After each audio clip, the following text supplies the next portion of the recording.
This is the Reluctant Leader Podcast, the podcast designed to help you step out of the shadows and become an inspirational leader. I'm your host, Mark Terrell, and each episode I will be getting to grips with a leadership topic by interviewing an expert in their field. I'll be picking their brains for those golden nuggets that will help you be the best you can be. Make sure you don't miss an episode by subscribing at thereluctantleader.co.uk, and please feel free to connect with me on LinkedIn. So let's get on with the show. Today I'm talking to Steve Jones, who is a well-known business coach, public speaker, trainer and consultant. Steve is an expert in creating ideas and strategies that build businesses, drive revenue and improve business position and performance. He has a passion for making companies and their products the best in their product category. Steve's unique understanding of leadership and management, team building and motivation in business, coupled with his understanding, drive and enthusiasm, clearly set him aside as an expert in his field. Looking forward to speaking to Steve today. Hope you get lots of value from it, and I will catch you all on the other side.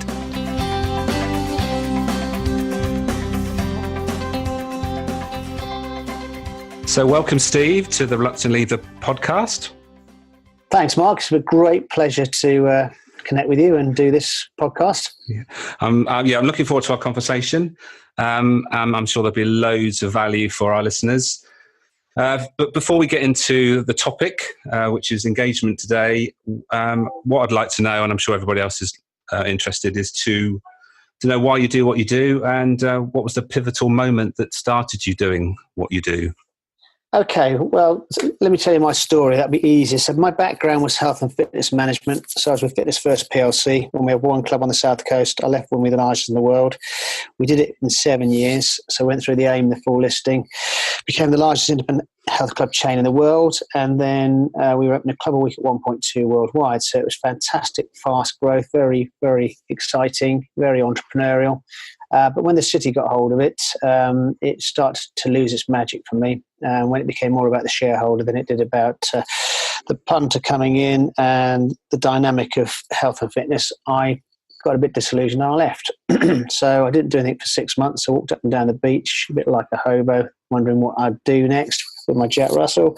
And then I thought, well, I could probably help a few companies grow. So I started to help companies with their growth issues. And that had a bit of success. And then SureLaws, an international coaching organisation, coming to the UK from Australia, decided they'd like me to engage with them. So I went to see what they were doing, and it was fantastic because all their tools, methodologies, techniques mapped perfectly with the Fitness First journey. So I had the experience plus the toolkit. And I worked with my clients with them for 3 years, but something was missing for me. And the bit that was missing for me, I noticed, was I was dealing with lots of fast growth businesses, but they couldn't grow that rapidly because they either couldn't keep their talent or they couldn't attract talent. So it became a sort of pinch point in their business. So I started to look at the leadership issues, the motivational issues, the engagement issues of how you can take a company and keep your talent and grow and attract talent, become an employer of choice. At the same time I was doing that, the government task force team were looking at employee engagement in the UK because it was so poor. Only 1 in 3 people in the workplace were engaged, so 2/3 of the population disengaged. If we were all motivated, we were all doing a 4-day working week, and we were ranked 14th in Europe behind some third world countries. So I sort of looked at this and thought, crikey, okay. So I got invited onto the task force team. And it really went from there because I started to look at what the research they'd found, and I built courses, and I went to my local accountant and said, look, can I play with this stuff with your business? And they said, yeah, sure. And a year later, they started winning awards, and then they recommended me to their top client, Ace Technologies.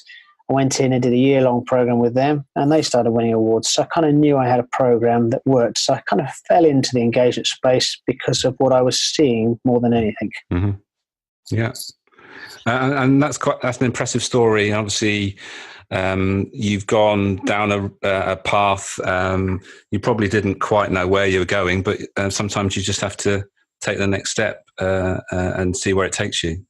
Well, it was interesting, Mark, because we were both motivational maths practitioners. Mm-hmm. I realised that I didn't fit in the Fitness First journey going forwards because it had become too much of a corporate animal, and it was more about the politics rather than the work. So, it's interesting. You kind of you then have to make decisions. You're forced into making decisions, really. So, and I kind of knew that I wanted to do something about giving back, and I think coaching is a great way of doing that.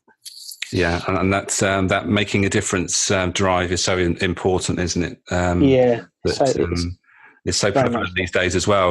People want to make a difference, and if they don't feel they are making a difference, then they're looking elsewhere to see where they can. Yeah, exactly.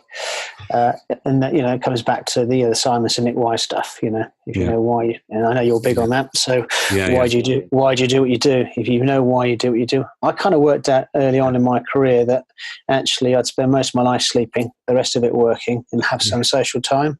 So whatever I did in that piece about work had to be of value. And if I didn't enjoy it, don't moan, move on. Yeah.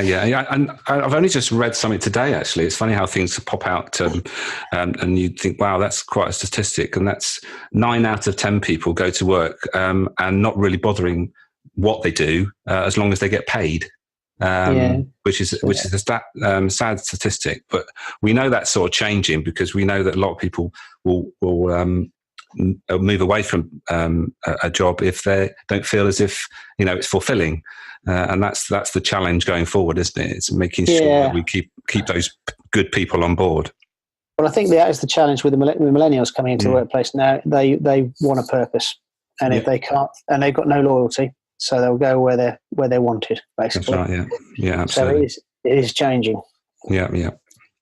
Okay, so we're going to be talking about engagement today, and I think the first question would be the obvious question to me is, what is engagement? Yeah, it's a good question because I heard someone say, well, you'll know it when you see it. It's quite true, actually. When you walk into an organisation, you can feel it and sense it when it's right, and you can definitely feel and sense it when it's wrong. Yeah. So what is it? So I think that's what the Engage for Success movement was all about, working out, well, what is it? Mm-hmm. And for me, it's about, you have to have a story. You have to have a story that people, people buy an emotion. So if you're joining an organisation, it's not about what you do. It's about why you do what you do, and getting enough people to believe in you as an organisation and join you for those reasons. So having your story about where you've come from, where you are, where you're going is critical, I think, and communicating that fully so people could buy into a purpose. Mm-hmm. And I think it was Napoleon who said, I can't get anybody to die for money, but I can get them to die for a medal. Yeah, yes. And what I've learned by these podcasts so far is that people will buy into a concept or a story that fires them up, and just by giving them money is not generally enough these days. It's got to be something that is more than that. It's got to be, there's something more than just money at the end of the day. That's what keeps them engaged. Yeah. Money's short term. They need a cause, a purpose, a reason, and then you'll get the best out of people. Yeah. So, as I've put in the notes for the podcast, you've written a book recently, which I've just finished reading, which is fabulous, especially as it's based around motivational maps. As you mentioned, we're both using that product. Yeah. So what was the inspiration for that book? Basically, I co-wrote it with James Sale. It's called Mapping Motivation for Engagement, and the inspiration around it was I had some success with a couple of clients. I mean, we turned Inspire Professional Services on their head because the owner was 10 years into his business. He had left a top 4 accountancy firm, and he was about to work with entrepreneurs to make them great. And 10 years in, he started to look at his business, and it started to look like the company he had left, which did not motivate him at all. So I went in really with the program to say, right, okay, let's get back to your essence about what you believe. And that kind of sparked it, really, getting them back to their why, which was to help entrepreneurs grow. And based on that, we did a program with their senior management team, which eventually led them to winning lots of awards and reshaping their whole business and getting back to loving their clients and working hard for their clients. There was a casualty because one of the directors left as a result of it, but that was the right thing. Yeah. So I can't remember the original question, Mark. Sorry. Well, it was the inspiration for the book, really. What you actually, yeah. So we did a couple of these, and then I realised actually And then James was looking, he's obviously been commissioned to write 7 books. This is one of them. Yeah. So he approached me and said, look, I've seen the work you're doing. And Motivational Maths was instrumental in it, which the book is talked about a lot. So it just came along, and it was the right thing at the right time, I think. Yeah. And I meant to just finish reading it. The strong bits about the book is particularly those case studies, which are at the back of the book, that really emphasise the importance of engagement and using the right tools and bringing everybody on board with the vision of the business. And we'll talk a bit more about the vision in a bit. And also the activities within the book. There's loads of ways that you can use to bring the book alive. It's not just a book that you just put on the shelf. It's something that you can actually pick up and say, right, well, pick something out of the book and use one of the activities, which is, they're all really, really useful. Yeah, I mean, we all need a toolkit. If you and I go into businesses, we need a toolkit, and we need something that works with clients. Otherwise, we're going to get thrown out and not get paid. So I worked very hard to find things that actually were relevant and would shift the business in the right direction. So the tools in the book, they're not all mine. Some of them are James's, but a lot, so it's a combination of our thinking around it. But they work, and they do get people to think differently. And we had to, especially in the second business I went into, which was a second generation business where you had old school and new school. So it was very, very tough because we had a board and a senior management team of a mixture of the new and the old, and we had to get everybody harmonised. Because if you're going to do an employee engagement strategy in an organisation, it can't be another HR initiative, otherwise it will fail. It's got to be part of the overall strategy, and everybody's got to be on board. So we had a few battles in the early days to get people to understand the value of doing it. Yeah. Coming from a family business background, that definitely resonates for me when going to the next generation from the business that my dad started. From transformation from one to the other is a challenge in all businesses. As the new people come in. Yeah, so it depends on how good those new people are, isn't it? Sometimes they'll excel the business, and sometimes they won't. So yes, absolutely. Yes. So moving on from the book then, if we delve a bit more deeply into what engagement is, what do you think are the main barriers for engagement within the workplace? Well, I've developed a bit of a tool. I think we spoke about it briefly before we came on air, to look at engagement. And I think there's eight things you need to look at, and just score yourself. 1 0 to 10. 10 is yes, I've got it, and 0 I haven't. It'll kind of give you a sense of where you are. Yeah. So the first one is do you have a story? Now, it doesn't mean to say that story is communicated, but do you have a story? Do you have a story about where you've been, where you are, where you're going? Does that story exist? And if it does, dig it out. Second thing is, do you have a clear vision? Do you know where you're going to be in the next 3 years? Have you planned it? Have you strategized it? Yeah. Now, if you just take the story and the vision and score those two, then the next question is the killer question. Is that totally communicated throughout your whole organization? Is it on your website? Do your staff know it? Is it in your induction program? Would the cleaner know what it was? Would they know your story? Would they know your vision? Because typically it stops. If it exists at all, it stops with the senior management team. Yes. And there's an assumption it happens in the business. And also with the story, you may have a fantastic story, but you get so busy you forget to tell it, and people coming in don't know it. Yeah. So really make sure that story is told. And then you go into the engaging manager space, and you need managers that don't just have a managerial title, that they actually engage with the managers, with the people, the staff. So do they coach, motivate and stretch people on a day-to-day basis, or do they just have a title? Okay. Yeah. And one of the challenges there is not seeing this as additional duties to your current role. It is your role, basically. You are there to lead and manage. Like a culture, yeah. Yeah, absolutely. Yeah. And then you move into the employee voice space, and Richard Branson would say he employs people so they can tell him what to do, not the other way around. Yeah. So do you have that listening culture? Do you get people involved early in decision making? Do you listen to them? Do you get their ideas, or do you have this learned helplessness where people have given up actually giving ideas because no one's taken any notice? Yeah. The next question would be, do you have a set of values? Doesn't matter whether they're communicated, but do you have a set of values? And if those values exist, are they lived and breathed, evidenced is there evidence around it, and are they communicated? So are there consequences to not doing them and rewards for doing them? Mm-hmm. If you get all those 8 things right, you're going to have an engaged workforce. And the flip side of that is millennials or people coming into your work will look for that. They'll look for a company that has a story, that has a vision, that communicates it, that has engaging managers, that coaches and motivates and stretches staff, that listens to them, that has a set of values that they live and breathe. So they're going to look for those things. And if they don't find it in the organization, they're going to be selective about where they go. Yeah. And they won't be working for you. And that's why companies can't actually attract talent and grow. Right. So that's my take on it. That's a pretty comprehensive list of things that people need to do then. And it all absolutely makes sense. So these are, when we say barriers, these are the typical things that business owners and leadership teams get wrong. Yeah, they don't win. I've done this enough times. I've got a wheel, so so people score it. Yeah. And then when we join the dots up on the wheel, that's their engagement wheel going down the road, and they get quite a shock when they realise how actually out of shape that wheel is. Right.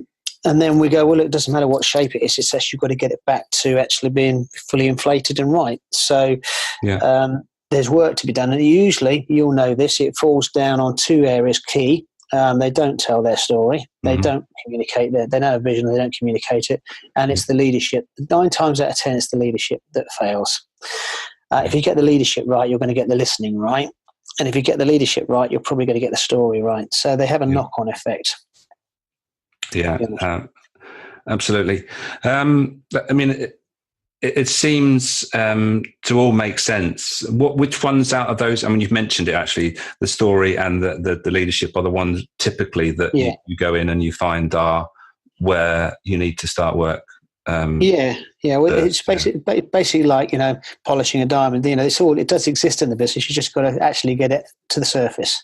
Yeah. As far as the story's going and the vision. And start to sort of really get some interest and some energy around your story, because every SME, I don't know, you'll be the same, Mike. You'll go into SMEs, they've got fantastic stories, but they talk about their products. They don't talk about their journey and their story. Talk about your story. And that is where we talk about the why, and that's the important thing, and that's what people connect to. Them employees connect to it, customers connect to it, why they buy from them, all those things. It's such an important part, and it's so easy just to forget it as if it doesn't matter, but it's actually one of the most important things about a business and why it exists. Yeah, well, people focus too much on the money, the outcome. Unfortunately, but I heard someone told me years ago, if you want to earn more money, tell a better story. And it's so true. You tell a better. I could have said I used to work for Fitness First, but my story is fastest ever growth business in the UK. Over 7 years, part of the management team, blah, blah, blah. So I've got a story, and the story actually gets people to buy into you on a credible basis, and also they're interested. It shows why you got to where you are. Yeah. Absolutely. Okay. So just delving a bit more into the book, and this was something that I hadn't really come across before, and that was the McLeod report. And within that report, it mentions 4 things, which are in line with what you just mentioned. Actually, the 4 things that what is you tell me. You probably know more about it than me. Well, the 4 things are: you have to have a strategic narrative. So that is the story, that is the vision, and that has to be communicated throughout the whole organisation. Yeah. The engaging managers is the second one. So managers that actually engage staff, coach, manage, stretch staff on a day-to-day basis. And then the employee voice was the listening thing I was talking about. And the fourth one was integrity, where you have a set of values, but you don't have a say do. It's actually you live and breathe those values. So those are, there's only 4 things in organisations that get it right. So it's not difficult to address this issue. It's just actually giving it the time it deserves. Yeah, absolutely. And we've already mentioned them. So where do motivational maps fit in with this? How can they be used with all these things that we've talked about? Well, I think they underpin a lot of it because people will join because of their why. Their why is their motivational maps why, and the business's why. So sometimes your why and the business why has to align. So that's why it's important to have a story, because people will join an organisation because of what they believe. And if they understand their motivations as well, they'll join. So in recruitment, it's important. Actually, a lot of managers spend loads of time trying to guess how to motivate staff and get it wrong. 9 times out of 10, no matter how well you know someone, you may not know what motivates them. And motivation is quite dynamic and changeable as well, as you know. What motivated someone yesterday won't be the same the next day necessarily. So giving managers the tools to actually be able to understand what motivates and drives people enables them to press the right buttons and reward them. So it affects engaging managers. If you think about the listening, the employee voice as well, if you are smart with motivational maps, then you'll get employees to start to communicate to you about their needs and their wants. And if they do that, then they're more likely going to communicate about how they can help the business. And then it would link to values, because if your values is to add value, and one of the values is to respect people, then you can kind of see that it dovetails into all 4 of these areas.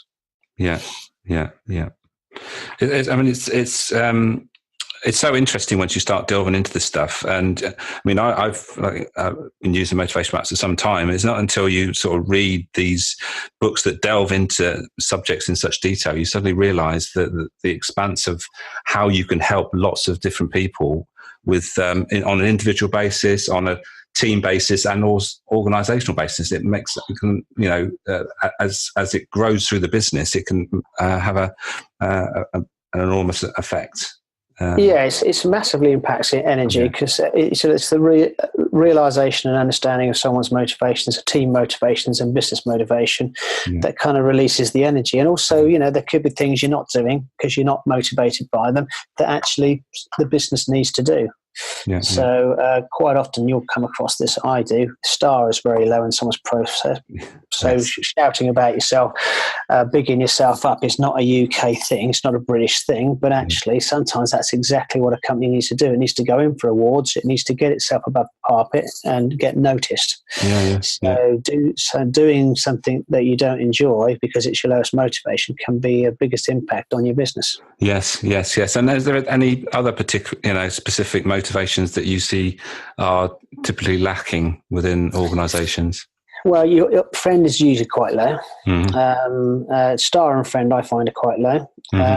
So usually you've got to be aware that actually you need to build relationships with your staff. And the energetic shifts, actually, if you look at organisations, there's three types of energies going on. There's the fast-paced energy, or futuristic, which is leadership. So this is where we're going. Then you've got the managers that are stuck in the middle, who have to take the crazy ideas of all these leaders and make them work on a day-to-day basis. So that's calculated risk. And then you've got the employees that actually we don't want to move forward. We're happy with things as they are, and they're past orientated. So you've got these different energies running through your business.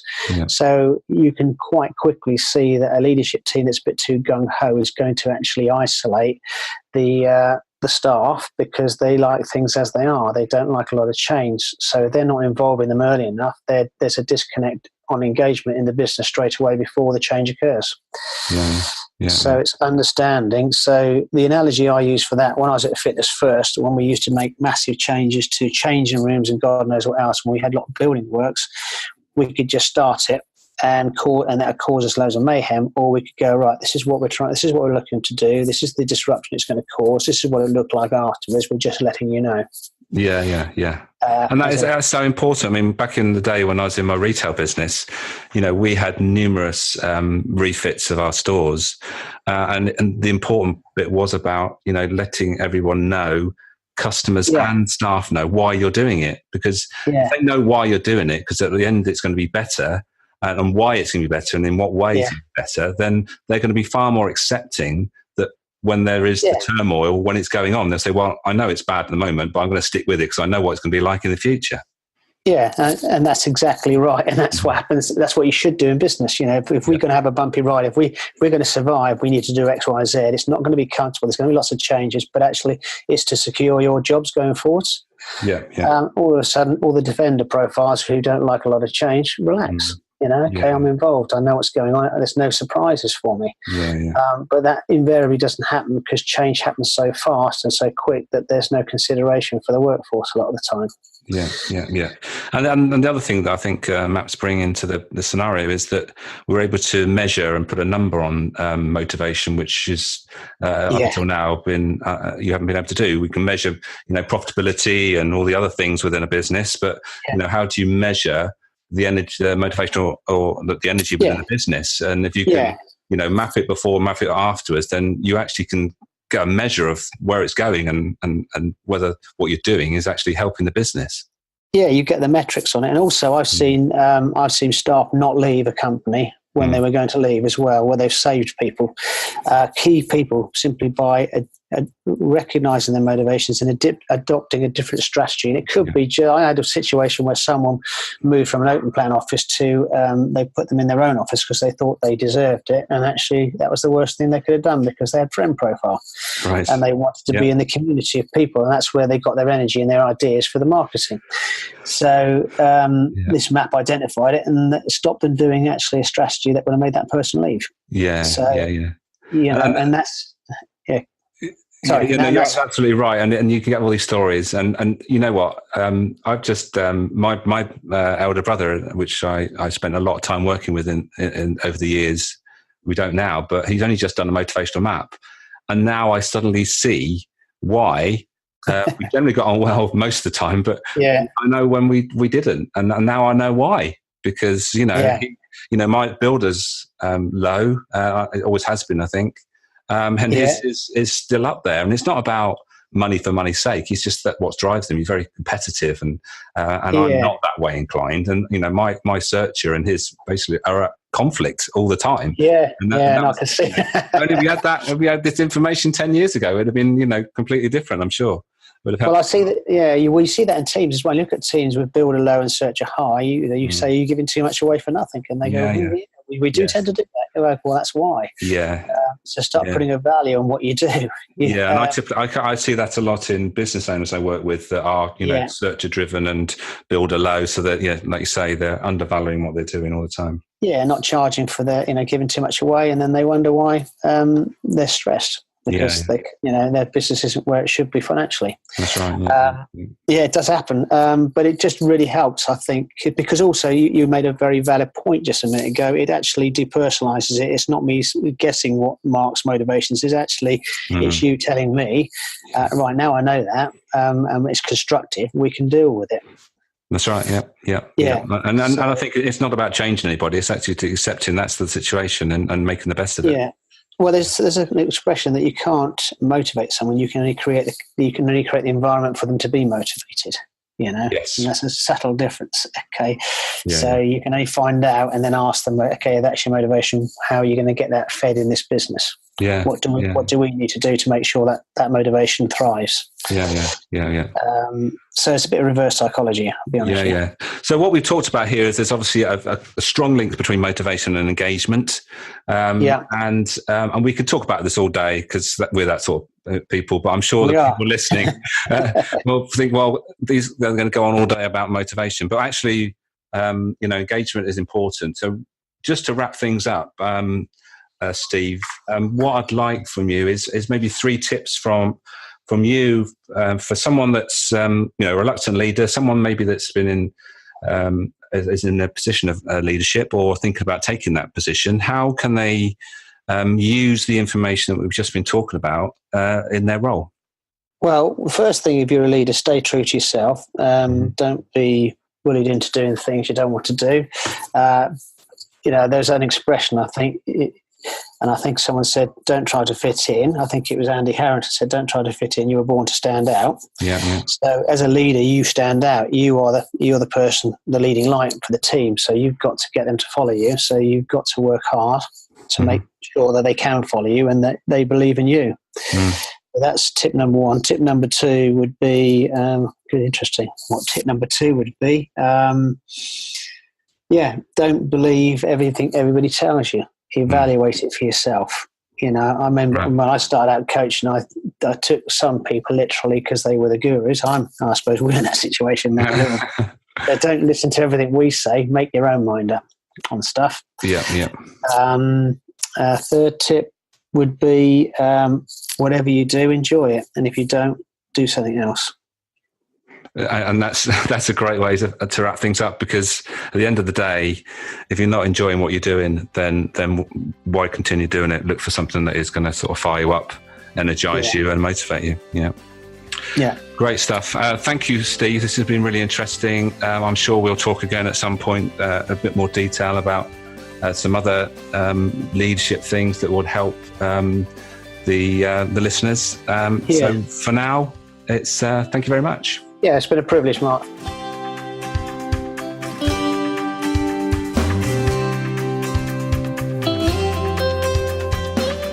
Thank you for listening today. As action leads to outcomes, make sure you make a note to start, stop, or continue doing whatever struck a chord in this episode. Don't forget to subscribe at thereluctantleader.co.uk, where you'll find links to all the past episodes, blogs, and how you can get in touch with me. Until next time, bye for now.